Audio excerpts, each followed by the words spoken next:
1. Berakhirnya Perang Dunia II pada bulan Agustus 1945. Tidak berarti berakhir pula di situasi permusuhan di antara bangsa-bangsa di dunia dan tercipta perdamaian dan keamanan. 2. Lahirnya dua blok kekuatan yang bertentangan secara ideologi maupun kepentingan, blok Barat dan blok Timur. Blok Barat dipimpin oleh Amerika Serikat dan blok Timur dipimpin oleh Uni Soviet. Tiap-tiap blok berusaha menarik negara-negara Asia dan Afrika agar menjadi pendukung mereka. Hal ini mengakibatkan tetap hidupnya dan bahkan tumbuhnya suasana permusuhan yang berselubung di antara dua blok itu dan pendukungnya.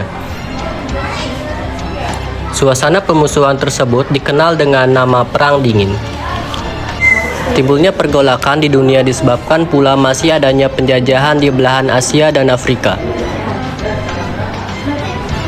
Seperti Aljazair, Tunisia, dan Maroko di wilayah Afrika Utara, Vietnam di Indochina, dan di ujung selatan Afrika. 4. Beberapa negara Asia Afrika yang telah merdeka pun masih banyak yang menghadapi masalah-masalah sisa penjajahan. Seperti Indonesia tentang Irian Barat, India, dan Pakistan. Konferensi Kolombo. Pada awal tahun 1954, Perdana Menteri Ceylon atau Sri Lanka, Sir John Kotelawala, mengundang para Perdana Menteri dari Birma yaitu UNU, India Jawaharlal Nehru, Indonesia Ali Sastro Amijoyo, dan Pakistan Muhammad Ali, dengan maksud mengadakan suatu pertemuan informal di negaranya. Pertemuan yang kemudian disebut Konferensi Kolombo itu dilaksanakan pada tanggal 28 April sampai dengan 2 Mei 1954. Dalam pernyataan bersama pada akhir Konferensi Kolombo, dinyatakan bahwa para Perdana Menteri peserta konferensi membicarakan kehendak untuk mengadakan konferensi negara-negara Asia Afrika. Konferensi Kolombo telah menugaskan Indonesia agar menjajaki kemungkinan untuk diadakannya konferensi Asia Afrika. Dalam rangka menunaikan tugas itu, pemerintah Indonesia melakukan pendekatan melalui saluran diplomatik kepada 18 negara Asia Afrika. Ternyata, pada umumnya, negara-negara yang dihubungi menyambut baik ide tersebut dan menyetujui Indonesia sebagai tuan rumah pelaksanaan konferensi. Konferensi Bogor. Atas undangan Perdana Menteri Indonesia, para Perdana Menteri peserta Konferensi Kolombo, Birma atau Myanmar, Sri Lanka, India, Indonesia, dan Pakistan mengadakan konferensi di Bogor pada tanggal 28 dan 29 Desember 1954 yang dikenal dengan sebutan Konferensi Pancanegara. Konferensi ini membicarakan persiapan pelaksanaan Konferensi Asia Afrika. Bogor berhasil merumuskan kesepakatan bahwa Konferensi Asia Afrika diadakan atas penyelenggaraan bersama dan kelima negara peserta konferensi menjadi negara sponsornya. Undangan kepada negara-negara peserta disampaikan oleh pemerintah Indonesia atas nama 5 negara. Negara-negara yang diundang disetujui berjumlah 25 negara yang berasal dari benua Asia dan Afrika. Gedung dana pensiun dipersiapkan sebagai tempat sidang-sidang konferensi.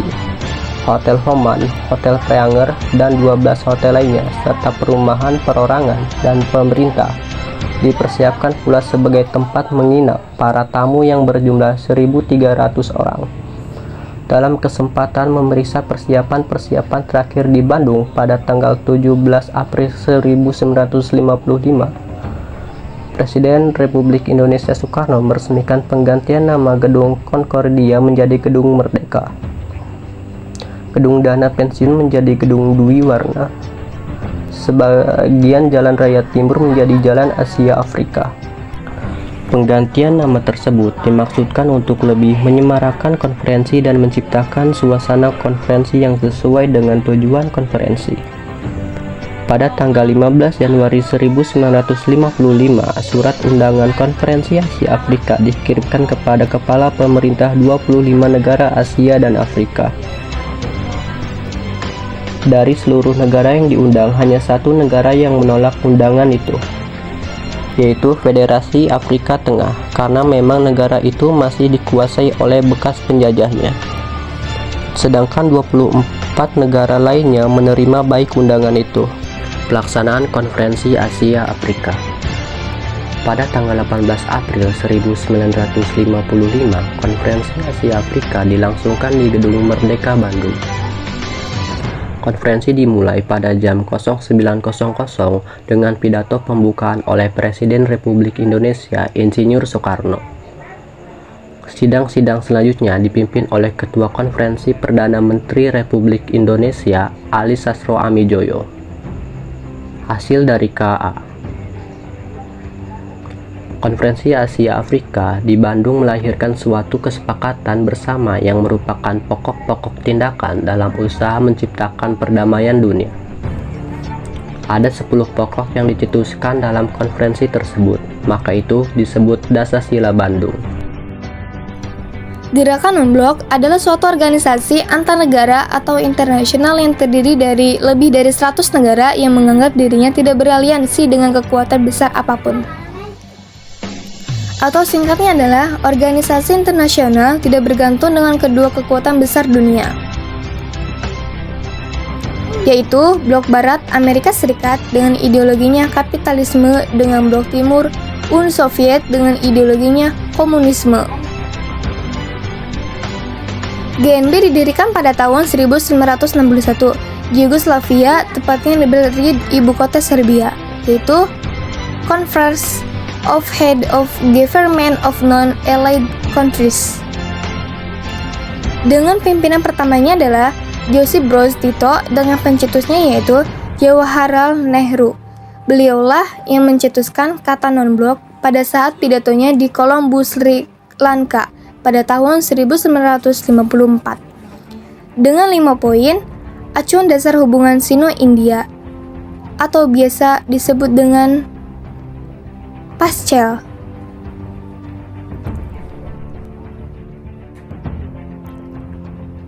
Atau biasa disebut dengan 5 pengandali, sama dengan Pancasila.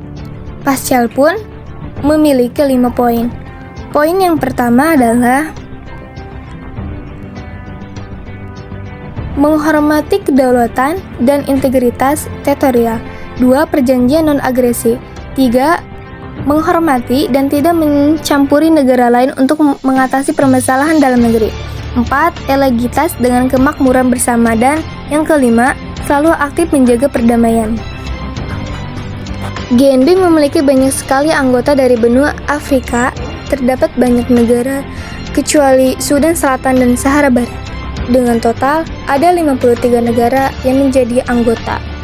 Kemudian di benua Asia dengan total 37 negara yang menjadi anggota dan semua negara ASEAN terutama juga dengan Indonesia. Dan benua Amerika total 26 negara yang menjadi anggota dan benua Eropa terdapat 1 negara dan Oseania. Dengan 3 negara yang menjadi anggota dengan total keseluruhan ada 125 negara yang bergabung 55% dunia dan 2/3 yang bergabung di PBB. Peran Indonesia dalam GNB. 1. Menjadi salah satu perintis dan pembrakars. Yang kedua, menjadi tuan rumah KAA ke-10. Ketiga, mengupayakan masalah hutang luar negeri. Keempat, menghidupkan kembali dialog konstruktif Utara Selatan. Kelima, bersama Brunei mendirikan pusat kerjasama. Keenam, upaya penanganan isu global. Langkah Indonesia dalam meningkatkan peranan GNB. Yang ke-1, meningkatkan kerjasama antar negara anggota PBB. Yang kedua, berperan dalam menyelesaikan masalah-masalah ekonomi internasional. Dan yang ketiga, menjadi pemimpin GNB. Konferensi tingkat tinggi Gerakan Non-Blok yang ke-1, KTT Gerakan Non-Blok ke-8 pada tanggal 1 sampai 6 September 1986 di Harare, Zimbabwe dan dihadiri oleh Perdana Menteri. Yang kedua, KTT Gerakan Non-Blok ke-9 pada tanggal 4 sampai 7 September 1986 di Yugoslavia. Yang ketiga, KTT Gerakan Non-Blok ke-10 Indonesia menjadi tuan rumah yang diselenggarakan pada tanggal 1 sampai 7 September 1992. Yang keempat, KTT Gerakan Non-Blok ke-11 yang diselenggarakan pada tanggal 18 sampai 20 Oktober 1995 di Kolombia. 5. KTT Gerakan Non-Blok ke-12 diselenggarakan di Kairo, Mesir pada tanggal 2 sampai 3 September 1998, konferensi yang dihadiri oleh 113 negara.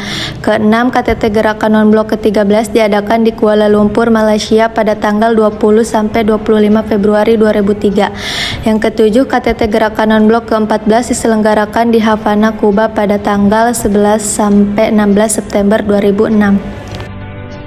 Organisasi Konferensi Islam (OKI). Awal berdiri. Organisasi Konferensi Islam (OKI) adalah organisasi internasional yang anggotanya terdiri atas negara-negara Islam di seluruh dunia. Organisasi ini didirikan pada tanggal 22 September 1969 saat konferensi tingkat tinggi KTT negara-negara Islam di Rabat, Maroko atas prakarsa Raja Faisal dari Arab Saudi dan Raja Hasan II dari Maroko. Latar belakang didirikannya organisasi dipicu oleh peristiwa pembakaran Masjidil Aqsa yang terletak di kota Al-Quds, Yerusalem pada tanggal 21 Agustus 1969. Peristiwa pembakaran tersebut menimbulkan reaksi keras dunia, terutama dari kalangan umat Muslim. Saat itu dirasakan adanya kebutuhan yang mendesak untuk mengorganisir dan menggalang kekuatan dunia Islam, serta mematangkan sikap dalam rangka mengusahakan pembebasan Al-Quds. Tujuan OKI didirikan berdasarkan pada keyakinan atas agama Islam, penghormatan pada piagam PBB dan hak asasi manusia atau HAM. Pada konferensi tingkat menteri KTM 3 OKI bulan Februari tahun 1972 telah diadopsi piagam organisasi yang berisi tujuan OKI, yaitu 1. Meningkatkan solidaritas Islam serta mengkoordinasikan kerjasama politik, ekonomi, dan sosial budaya antar negara anggota. 2. Mendukung upaya perdamaian dan keamanan internasional.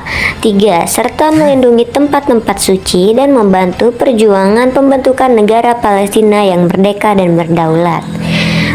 Dan bekerja sama untuk menentang diskriminasi rasial dan segala bentuk penjajahan. 4. Menciptakan suasana yang menguntungkan dan saling pengertian di antara negara-negara anggota dan negara-negara lain. Prinsip. Untuk mencapai tujuannya, negara-negara anggota menetapkan 5 prinsip, yaitu 1. Persamaan mutlak antar negara-negara anggota. 2. Menghormati hak menentukan nasib sendiri, tidak campur tangan atas urusan dalam negeri negara lain. 3. Menghormati kemerdekaan, kedaulatan, dan integritas wilayah setiap negara. 4. Penyelesaian sengketa yang mungkin timbul melalui cara-cara damai seperti perundingan, mediasi, rekonsiliasi, atau arbitrasi. 5. Abstain dari ancaman atau penggunaan kekerasan terhadap integritas wilayah, kesatuan nasional, atau kemerdekaan politik suatu negara. Konferensi tingkat tinggi.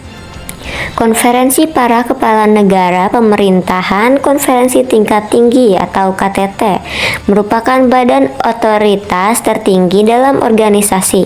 Semula badan tersebut mengadakan sidangnya apabila kepentingan umat Islam memandang perlu untuk mengkaji dan mengkoordinasikan mengenai masalah-masalah yang menyangkut kepentingan dunia Islam. Tetapi KTT 3 OKI di Mekah bulan Januari tahun 1981 ditetapkan bahwa KTT diadakan sekali dalam 3 tahun untuk menetapkan kebijakan-kebijakan yang akan diambil OKI. Konferensi tingkat menteri. Sedangkan untuk konferensi para menteri luar negeri KTM, sesuai dengan artikel 5 Piagam OKI, diadakan sekali dalam setahun bertempat di salah satu negara anggota. Pertemuan yang dihadiri oleh para menteri luar negeri tersebut akan memeriksa dan menguji progress report dari implementasi atas keputusan-keputusan dari kebijakan yang diambil pada pertemuan KTT, peran Indonesia dalam OKI. Kontribusi nyata Indonesia sebagai anggota OKI yang paling memiliki peran strategis diantaranya adalah pada tahun 1993 Indonesia menerima mandat sebagai Ketua Committee of Six yang bertugas memfasilitasi perundingan damai antara Moro National Liberation Front MNLF dengan pemerintah Filipina.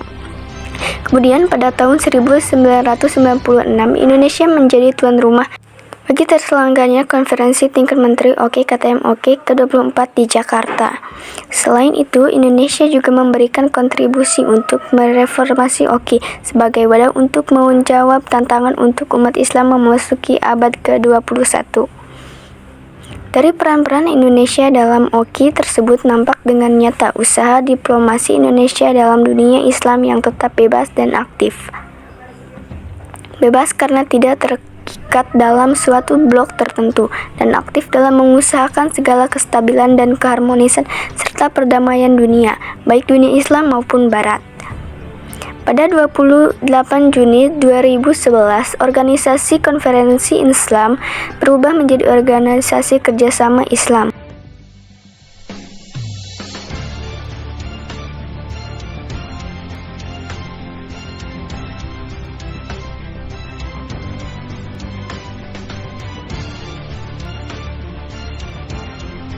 ASEAN adalah singkatan dari Association of Southeast Asian Nations yang artinya Perhimpunan Bangsa-Bangsa Asia Tenggara atau Perbarat.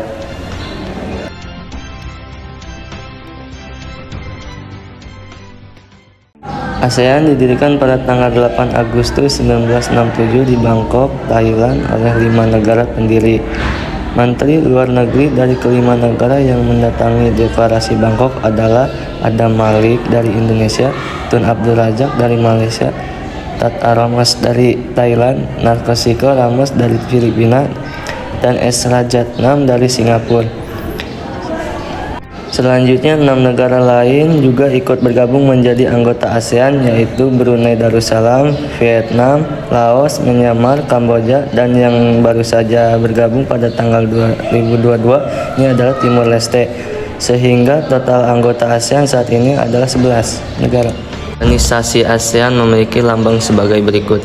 Lambang ASEAN menggunakan batang padi karena mayoritas penduduk ASEAN menjadikan padi sebagai makanan pokok dan hasil pertanian utama.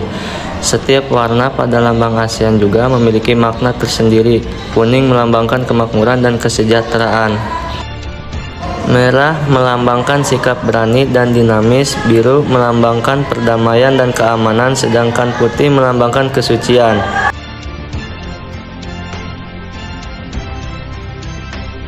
Pada era 1960-an masih rawan terjadinya konflik antar negara.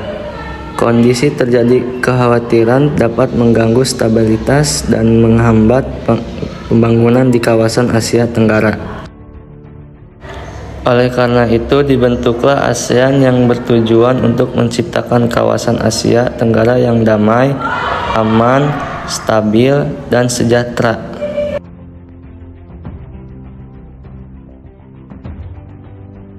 Selanjutnya adalah kerjasama Indonesia di ASEAN. Dalam bidang ekonomi, ASEAN membuat kesepakatan pembentukan kawasan perdagangan bebas atau AFTA yang bertujuan untuk menciptakan pasar tunggal dan produksi berbasis internasional, serta meningkatkan investasi. ASEAN juga membentuk proyek industri bersama, seperti mendirikan pabrik pupuk urea di Aceh dan Malaysia, dan pabrik diesel di Singapura. Dalam bidang pertahanan dan keamanan, antar negara ASEAN sering berpatroli bersama. Misalnya Indonesia dan Malaysia yang melakukan patroli laut bersama di wilayah Selat Malaka dan daerah perbatasan. Hal ini bertujuan untuk mencegah gangguan keamanan dan keselamatan laut, seperti pembajakan dan perompakan, penyeludupan, perusakan ekosistem laut, penangkapan ikan ilegal, dan imigran ilegal. Dalam bidang pendidikan, Misalnya dengan mengadakan ASEAN Council of Teachers Conversation atau ACT yang bertujuan untuk meningkatkan kualitas guru-guru di ASEAN. Beberapa negara di ASEAN juga menawarkan beasiswa dan program pertukaran pelajar di berbagai bidang keilmuan, seperti pendidikan, kedokteran, bahasa, dan seni. Dalam bidang olahraga, ASEAN menyelenggarakan beberapa kompetisi, misalnya SEA Games untuk kompetisi berbagai cabang olahraga, ASEAN Para Games kompetisi khusus untuk difabel, dan Piala AFF untuk kompetisi sepak bola. Kerjasama ASEAN di bidang sosial adalah dengan memberikan bantuan kepada negara yang terdampak bencana, baik berupa makanan, pakaian, maupun obat-obatan. Hal ini penting melihat kondisi kawasan Asia Tenggara yang rawan terhadap bencana seperti gempa bumi, badai, dan banjir. Kerjasama di bidang sosial lainnya adalah mencegah dan memberantas peredaran narkoba. Kerjasama dalam bidang teknologi adalah merancang pembangunan jaringan kota cerdas ASEAN atau ASEAN yang dipelopori oleh Singapura. 3 kota dari Indonesia yaitu Jakarta, Banyuwangi, dan Makassar diikutsertakan dalam program tersebut. Setiap anggota ASEAN termasuk Indonesia selalu berkomitmen untuk berperan aktif dalam organisasi ASEAN. Peran Indonesia dalam ASEAN adalah sebagai berikut. Seperti yang sudah dibahas di awal, Indonesia menjadi salah satu penggagas lahirnya ASEAN. Visi Indonesia adalah membuat kawasan Asia Tenggara mampu berdiri di atas kaki sendiri dan mempertahankan diri dari pengaruh negatif. Indonesia menjadi penyelenggara konferensi tingkat tinggi atau KTT ASEAN pertama yang diselenggarakan pada 23 sampai 24 Februari 1976. Dalam KTT tersebut terdapat kesepakatan tentang pembentukan sekretariat ASEAN yang berpusat di Jakarta. Indonesia juga pernah berperan sebagai perantara konflik antara Kamboja dan Vietnam. Untuk mempertemukan kedua pihak, Indonesia membentuk Jakarta Informal Meeting atau JIM.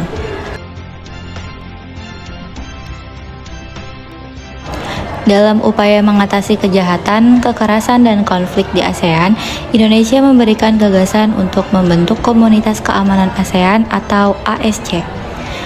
Dalam bidang olahraga, Indonesia pernah menjadi tuan rumah untuk Asia Games, ASEAN Para Games, dan Piala AFF. Terakhir, sebagai negara dengan mayoritas muslim terbanyak di kawasan ASEAN, Indonesia turut membangun kerjasama dengan Singapura, Malaysia, dan Brunei Darussalam dalam penanganan dan produksi makanan daging yang halal.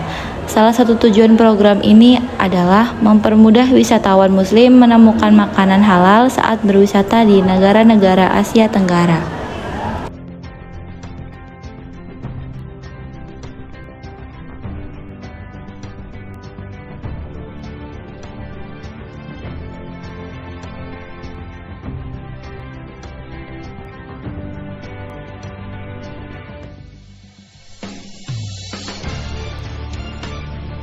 Deklarasi di Juanda adalah deklarasi yang menyatakan kepada dunia bahwa Laut Indonesia adalah termasuk laut sekitar, di antara dan di dalam kepulauan Indonesia menjadi satu kesatuan wilayah NKRI.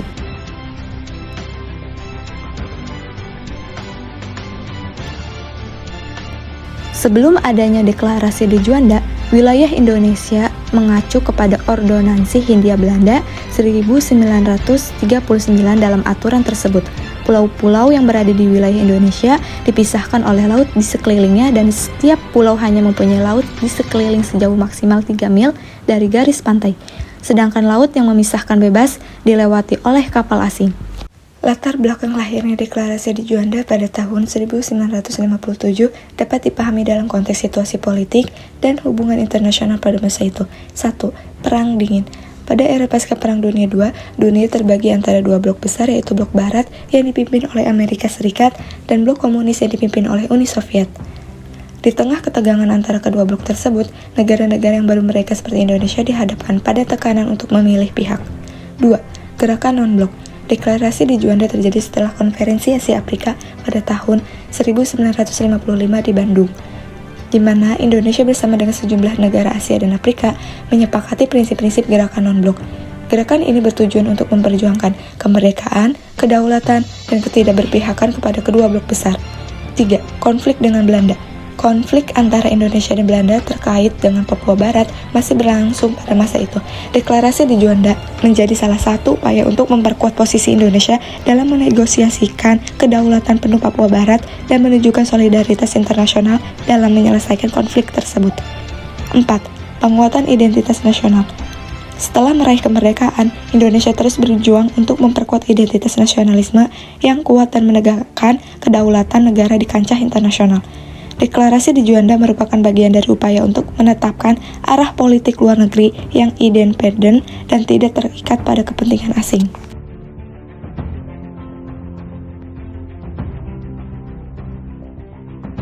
Dari deklarasi tersebut mengandung suatu tujuan. Yang pertama, untuk mewujudkan bentuk wilayah kesatuan Republik Indonesia yang utuh dan bulat. Kedua, untuk menentukan batas-batas wilayah NKRI sesuai dengan asas negara kepulauan.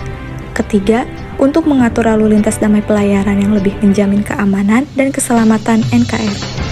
Perjuangan mencari pengakuan dunia internasional dalam deklarasi di Juanda merupakan bagian dari upaya diplomasi Indonesia untuk mengamankan kedaulatan dan integritas wilayahnya, khususnya terkait dengan konflik Papua atau Irian Barat dengan Belanda. Melalui deklarasi di Juanda pada tahun 1957, Indonesia menegaskan klaimnya atas seluruh wilayahnya, termasuk Papua, dan menuntut penarikan Belanda dari wilayah tersebut. Hal ini dilakukan dalam rangka memperoleh dukungan dan pengakuan dari negara-negara di seluruh dunia terhadap klaim kedaulatan Indonesia atas Papua. Perjuangan ini mencapai puncaknya dengan konferensi Meja Bundar pada tahun 1962, di mana Indonesia berhasil mendapatkan pengakuan internasional atas kedaulatannya atas Papua. Selama proses ini, Indonesia menggunakan berbagai strategi, diplomasi, dan lobi politik untuk memperkuat posisinya dalam mencapai tujuan tersebut.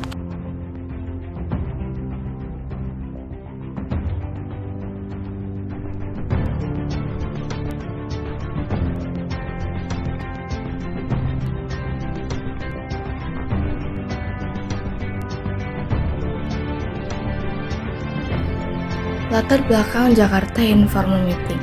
Pelaksanaan Jakarta Informal Meeting latar belakangi oleh adanya peristiwa pengguliran kekuasaan pemerintah yang terjadi di Kamboja. Peristiwa itu terjadi saat perang antara Kamboja dengan Vietnam masih berkecamuk pada tahun 1979. Konflik itu mendorong Indonesia untuk berpartisipasi dalam proses penyelesaiannya. Sebuah kebijakan yang diambil oleh Indonesia dalam upaya menyelesaikan konflik Kamboja-Vietnam adalah dengan mewujudkan sebuah pertemuan. Pertemuan itu diberi nama Jakarta Informal Meeting. Pelaksanaan Jakarta Informal Meeting. JIM 1 dilaksanakan di Bogor pada tanggal 25 sampai 28 Juli 1988 dan JIM 2 di Jakarta tanggal 19 sampai 21 Februari 1989. JIM dihadiri oleh 6 Menlu ASEAN, Menlu Vietnam, dan kelompok yang bertikai di Kamboja. Pelopor Jakarta Informal Meeting. Pelopor Jakarta Informal Meeting yaitu Menteri Luar Negeri Indonesia Ali Alatas. Penyelenggaraan Jakarta Informal Meeting ialah inisiatif yang dikemukakan oleh bangsa Indonesia. Dalam pertemuan itu, Thailand mengajukan dirinya untuk bertindak sebagai mediator. Dalam pelaksanaan JIM dihadiri oleh masing-masing perwakilan, baik dari Vietnam maupun Kamboja. Pemimpin Kamboja, Hun Sen, termasuk Heng Samrin, datang untuk menjadi perwakilan dari Kamboja. Heng Samrin adalah tokoh Kamar Merah pro-Cina yang digantikan Hun Sen, tokoh komunis Kamboja yang pro-Vietnam dan Uni Soviet. Tujuan penyelenggaraan Jakarta Informal Meeting. Jakarta Informal Meeting dibentuk oleh pemerintah Indonesia guna menyelesaikan konflik gencatan senjata yang terjadi di Kamboja. Konflik bersenjata itu terjadi tepat di perbatasan wilayah Kamboja. Dalam konflik itu melibatkan negara Vietnam. Dengan pembentukan JIM, ini Indonesia berinisiatif untuk memfasilitasi penyelesaian konflik tersebut melalui jalur diplomasi.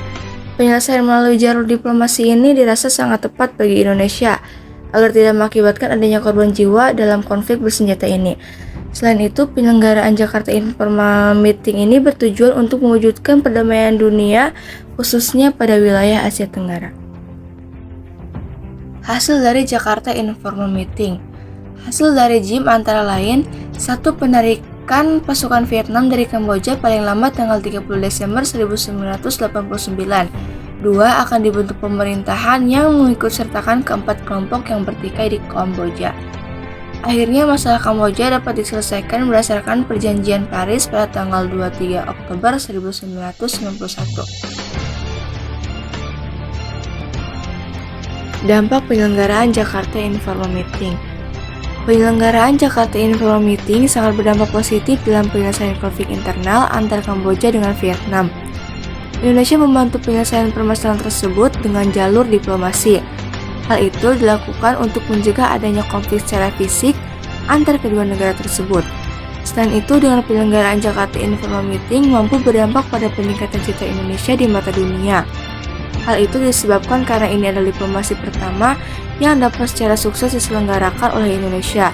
Dan upaya ini juga dilakukan demi menjaga perdamaian dunia sesuai dengan prinsip Indonesia yang tercantum dalam pembukaan UUD 1945.